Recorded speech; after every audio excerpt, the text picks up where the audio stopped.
אני דווקא לא בעצבים, אני קצת משועשע. משועשע, תראי מה, לא, המצב עצוב. אני לא משועשע קצת ממה ששמעתי, תכף אני אתייחס, אבל עצוב. הבוקר התפרסם דוח של מרכז אדוה, שמראה שבעשור האחרון, הפערי השכר בין נשים לגברים, בין מזרחים לאשכנזים, רק גדלו. דבר רע מאוד, בייחוד שמסתכלים על הנתונים הללו. הבוקר התפרסם עוד דוח של משרד האוצר, שקובע שבתוך עשור, בגלל מספר האנשים היצרנים במשק, לא יהיה מנוס מאשר להעלות את גיל הפרישה לנשים לפנסיה. זה הפתרון שלהם איפה להכניס עוד כסף. מי שהוביל את המאבק בכנסת למניעת העלאת גיל הפנסיה, זו זהבה גלאון ממרץ. וזה דבר שחשוב שכל אחד מכם ידע, בגלל שאחותו, אמא שלו, סבתא שלו, מתישהו יצאו לפנסיה. זה נכון מאוד, זה נכון מאוד, זה נכון מאוד, כי אתם רציתם לעלות ואתם עדיין רוצים לעלות את גיל הפנסיה לנשים, ואנחנו מנענו את זה ונמנע מכם את ההתעללות הזאת.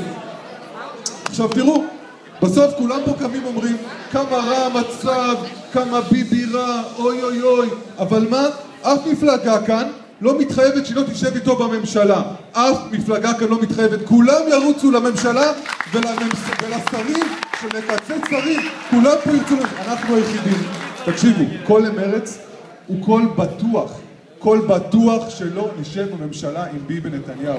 קול בטוח. תקשיבו, תנו לנו את הכוח כדי שנכפיל את הכוח שלנו ונהיה אופוזיציה אפקטיבית ולוחמת עבורכם. וגם אם נגזר עלינו לשבת קדנציה באופוזיציה, אנחנו נילחם עבור הדברים שאנחנו מאמינים בהם. כי כל האנשים הללו שיושבים כאן ומדברים גבוהה גבוהה, יום אחרי הבחירות יתחרו ביניהם מי ירוץ לממשלה של ביבי ומי ישמש בכיסא התורן של השר ביטי.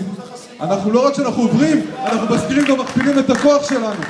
ואתה לא צריך כך לחשוש, ממש נראה לי שהליכוד הגדול, אגב, מי שיורד פה בסקרים זה רק אתם בינתיים, היועצים הגדולים שלנו. אני רק רוצה לדבר עוד קצת על קבלות, עוד פעם קבלות של עשייה. דיברו פה על דירות בזול, חברים, קבלות. חבר הכנסת לשעבר רן כהן ממרץ, חוק הדיור הציבורי של מרץ, חוק סופר חשוב.